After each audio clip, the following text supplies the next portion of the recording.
кажавте дека претходната влада во изминативе 3 години купувала авиобилети само од една компанија. Зошто е спорно тоа? Вака, во однос на првиот случај кој го споменувате, авиобилетите се работи за период од 2014 до 2017 година. Постоел тендер, се направила набавката, подпишани се спогодбени рамковни договори со повеќе добавувачи.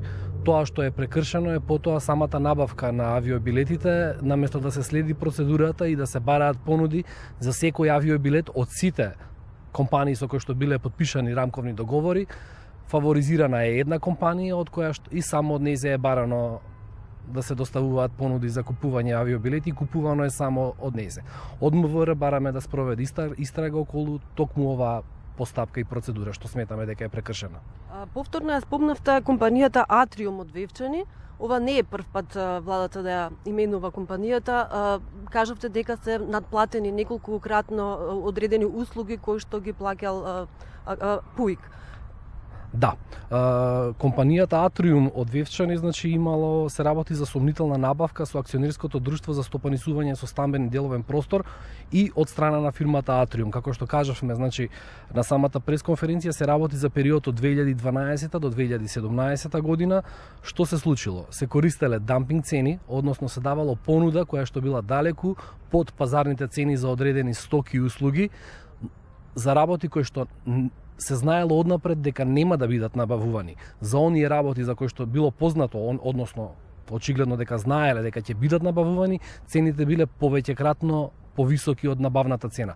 На овој начин, кумулативно, компанијата била фаворизирана и доведена во повластена состојба со цел да ги добива овие тендери. Доколку имаме време на кратко два примери. Интересни специфични ситуации за еден час иселување оваа компанија наплаќала по 20.000 денари. Точно. Овој пример што го кажавте, за селење, еден час работна рака за четворица општи работници, цената била 20.000 денари. ПВЦ врата по метро квадратно била наплаќана 25.600 денари. Од оние дампинг цени се уште поспецифични, ќе ги издвојам само две. Например, Атриум понудила цена од 98 денари за набавка и поставување на противпожарни апарати од 6 килограми. А реалната цена на пазарот во Македонија е 9.000 денари. Изработка и вградување на метални прозори по метар квадратен, цена 98 денари понудила Атриум, екстремно ниска. Пазарната цена е 4.800 денари. Тоа што треба МВР да дознае во истрагата, како е можно компанијата Атриум да ги има информациите кои од стоките и услугите нема да се набавуваат, а биле дел од тендерската спецификација, со цел да ја постигнат оваа повластеност на пазарот во Македонија. Владата се посумнева во подписот што го ставал поранешниот шеф на кабинет на Никола Груевски, Мартин Протогер. Кажавте дека со тројца надворешни советници на поранешниот премиер подписот е од Протогер. Зошто е спорно тоа? Вака, за овој случај бараме мислење од државното правообранителство по однос на овие три договора. Подписник на овие три договора е тогашниот шеф на канцеларијата на Груевски, Мартин Протогер. Тоа што е спорно, според нас, постојат индиции дека овој подпис е ништовен бидејќи е во спротивност со членот 6 од одлуката за формирање на канцеларијата на председателот на влада на Република Македонија, каде што е утврдено дека подписник на ваков тип договори треба да биде исклучиво председателот на владата на Република Македонија. Од правообранителството бараме и втора работа во однос на овој случај, тоа е да даде мислење дали трошоците кои биле признати од советникот Александар Никовски може да се сметаат за службени активности.